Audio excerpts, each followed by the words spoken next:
Hello friends, मैं Priyanka welcome करती हूँ आप सबका हमारे चैनल माइंड्स मैजिक पे। सॉरी, थोड़ा कैमरा गड़बड़ हो गया। तो आज की स्टोरी ना बहुत ज्यादा मजेदार है और आज की हमारी सक्सेस स्टोरी हमको कुछ नया सिखाती है। तो चलिए देखते हैं। ऐसी गलतियां हम सब करते हैं अपने लॉ ऑफ अट्रैक्शन में। अगर हम कुछ मैनिफेस्ट कर रहे होते हैं तो हम मैक्सिमम लोग ये गलतियां कर देते हैं जिसके कारण हम वो मैनिफेस्ट नहीं कर पाते जो हम मैनिफेस्ट करना चाहते हैं अपनी लाइफ में। तो चलिए चलते हैं सक्सेस स्टोरी की तरफ। और आज की ये सक्सेस स्टोरी है रेबेका की from London and this is a real life story. Okay, तो इस सक्सेस स्टोरी में क्या है ना कि रेबेका जो थी वो उनका जो घर था वो अपने घर को अपने बॉयफ्रेंड के साथ वो रहती थी उस घर पे, जो कि अभी राइट नाउ उनका हस्बैंड है। और वो क्या कर रहे थे ना, वो लोग कुछ टाइम से अपने इस फ्लैट को सेल करके एक दूसरे घर में जाना चाह रहे थे जो कि थोड़ा बड़ा हो, जिसमें थोड़ा स्पेस हो। तो उन्होंने क्या किया, उन्होंने ना अपने घर को सेल के लिए दे दिया। बट उन्होंने ये चीज नोटिस की कि बहुत टाइम से कोई ऑफर ही नहीं आ रहा है उनको सेल करने के लिए। वो घर उनका सेल हो ही नहीं रहा है बहुत टाइम तक।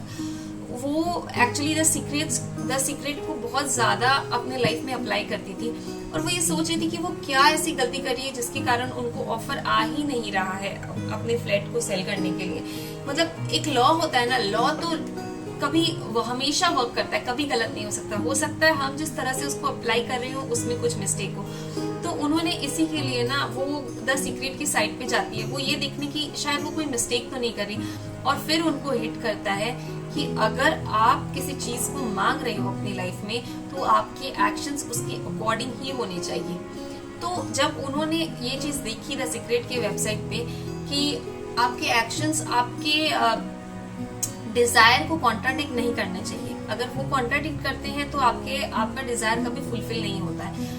तो वो सबसे पहले अपने फ्लैट में गई। वो सोच रही थी कि वो तो इतने दिन से अपने घर पे बैठे बैठे ऐसे फ्लैट को बर्डन समझ रही थी कि बिक नहीं रहा है। वो दूसरे फ्लैट में रह रही थी एक्चुअली उस टाइम पे, और वो जिस फ्लैट को बेचना चाह रही थी वो उस फ्लैट को बर्डन समझ रही थी। और वो यही सोच रही थी कि जब मैं खुद इस चीज को बर्डन समझ रही हूँ तो वो एज अ बर्डन ही रहेगी हमेशा मेरे पास। यही तो यूनिवर्स का नियम है ना, जैसे वाइब्रेशन सेंड करते हैं हमको रिटर्न में वैसे ही सिचुएशन मिलती है। तो वो क्या करने गई, वो अपनी फ्लैट में गई वापस। उन्होंने अपने फ्लैट में जो भी थोड़ा बहुत काम बाकी था, जो भी खराब था, उन्होंने उस चीज को ठीक कराया, अट्रैक्टिव बनाया अपने फ्लैट को। और फिर उन्होंने 2-4 प्रैक्टिसेस स्टार्ट की। उन्होंने क्या स्टार्ट किया, सबसे पहले तो ग्रैटिट्यूड, जो वो हर एक फ्लैट के रूम में गई और उस पर्टिकुलर रूम को, उस पर्टिकुलर स्पेस को उन्होंने थैंक यू बोला। थैंक यू कि उस पर्टिकुलर फ्लैट से, उस पर्टिकुलर रूम से उनको जो जो हैप्पीनेस मिली अपनी लाइफ में, उस सब चीज के लिए उन्होंने ग्रेटफुल फील किया, उन्होंने थैंक यू बोला। दूसरी चीज, उन्होंने विजुअलाइज किया कि वो बहुत ज्यादा खुश है कि कोई और आया है इस फ्लैट को लेने के लिए।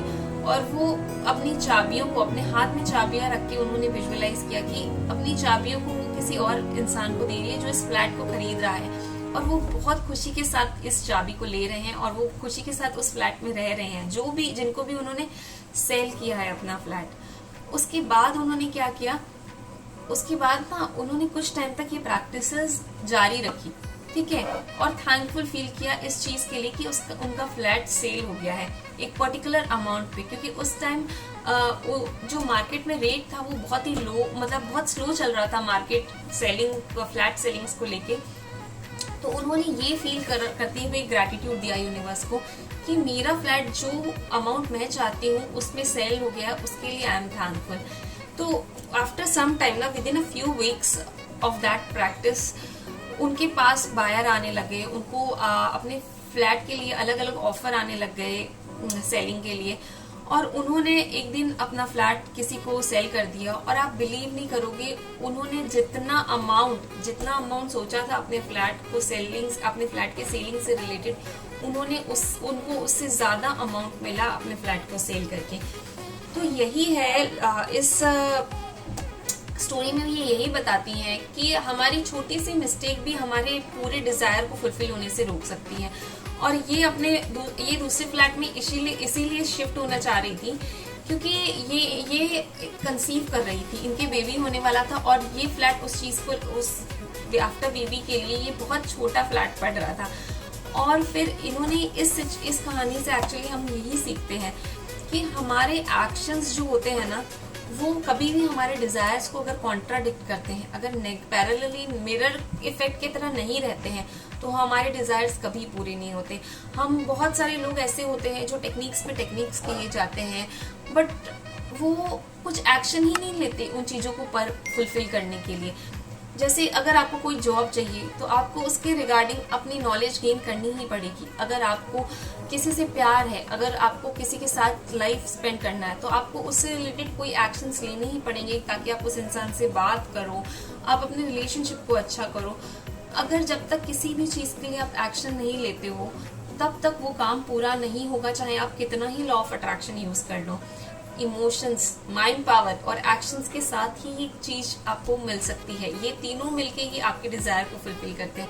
इसीलिए कभी भी आप लॉ ऑफ अट्रैक्शन यूज करो, ये बात हमेशा ध्यान में रखना कि उस चीज के लिए ग्रेटफुल फील करो जो चीज आपको चाहिए। और दूसरी बात, आप उस चीज के लिए एक्शन लो जो आप चाहते हो, जिस डिजायर को आप फुलफिल करना चाहते हो, उसके लिए आप प्रॉपर एक्शन जरूर लो। तो यही थी आज की success story. Love you all. हंसते रहिए, मुस्कुराते रहिए। अगर आपको ये स्टोरी पसंद आई हो तो कमेंट सेक्शन में अपना फीडबैक जरूर दीजिएगा। Love you all.